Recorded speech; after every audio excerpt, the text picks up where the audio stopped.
Evaldas Rimasaulkas sits hooded in front of a computer screen in the stereotypical look of a hacker, frantically typing on the keyboard as his plan starts to succeed.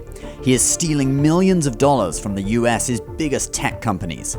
From behind his V for Vendetta mask, he begins to laugh and okay, scriptwriter, this is going too far. Anyway, meet the man who stole $122 million from Google and Facebook, Evaldas Rimasaulkas. And we are going to tell you his story. This is Dirty Money. Rimasaulkas was based in Lithuania, and from there he conducted wire fraud halfway across the world in the United States. Starting in 2013, he discovered that if you literally just sent an invoice to a big company, they would sometimes just go ahead and pay it, no questions asked. There were a few more steps to it than that, but at its heart, the scheme was that simple. Just ask companies like Google and Facebook for money, and they would give it to you. Mark Zuckerberg was too busy choosing his outfit in the metaverse to notice. All right, perfect. So what Rimasaulkas actually did was register a company in Latvia using the same name as an actual Taiwanese computer company that both Facebook and Google did business with, Quanta Computer. He then proceeded to send phishing emails to employees of his two victim companies, Facebook and Google. Here's what these emails contained as described in the indictment. Forged invoices, contracts, and letters that falsely appeared to be executed and signed by executives and agents of the victim companies, which bore false corporate stamps embossed with victim companies' names. The invoices contained money wiring instructions for services supposedly from Quanta Computer.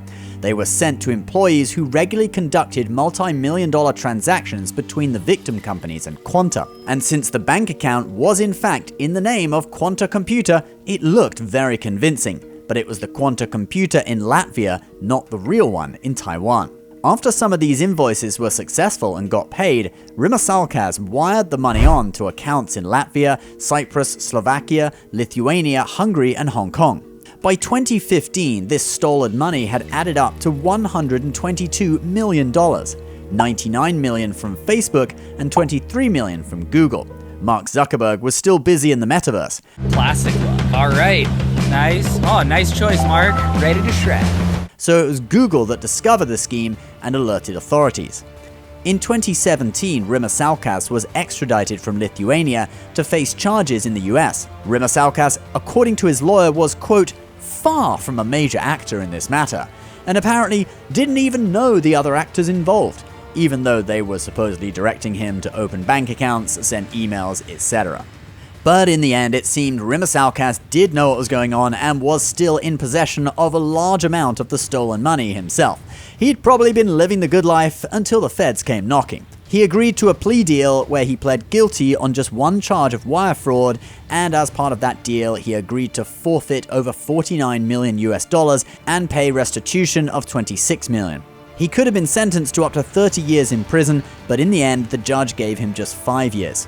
Facebook and Google claim they recouped most of the money, but the whole incident prompted the FBI to issue a press release to businesses warning of this type of fraud. And Evaldas signed a deal for a Netflix series about the whole scheme called Inventing Evaldas, where he'll be played by Mark Wahlberg. Okay, that's a joke about Netflix, but you never know.